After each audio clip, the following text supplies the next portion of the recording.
Halo teman-teman orang muda Katolik, salam sehat selalu. Hari ini kita belajar tentang gereja. Menjadi orang muda Katolik tidak lepas dari yang namanya kehidupan menggereja. Namun perlu dipahami arti gereja itu. Gereja adalah perkumpulan atau persatuan umat beriman yang telah menerima Kristus dan menjadi anggotanya, yang percaya kepada Kristus.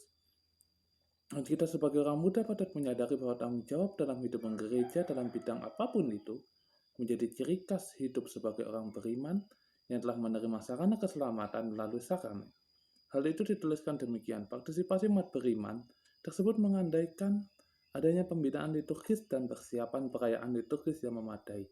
Hendaknya tugas-tugas dalam perayaan liturgi dipahami sebagai satu kesatuan perayaan sehingga tidak memberi kesan sebagai penampilan perorangan atau kelompok dalam suatu pertunjukan. Pengudusan pasal 65.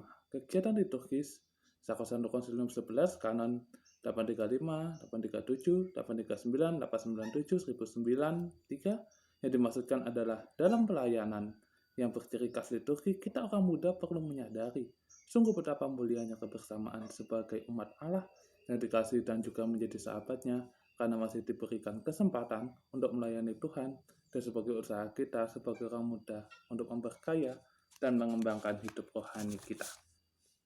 Jadi teman-teman muda, kalau kita ingat gereja, jadi gereja itu tuh tidak hanya bangunan fisik, tapi juga ada ya gereja, yaitu kita sendiri sebagai umat Allah.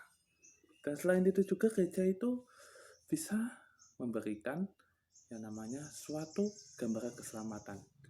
Misalnya kayak gereja cinta dan gereja apa, itu juga keselamatan, itu keselamatan untuk masa depan dan juga yang lain.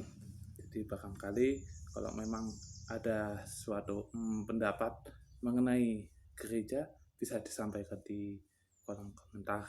Jangan malu untuk berpendapat, karena pendapat itu bisa membuat kita semakin bertumbuh dan berkembang dan lain-lain. Selamat belajar. Tuhan memberkati.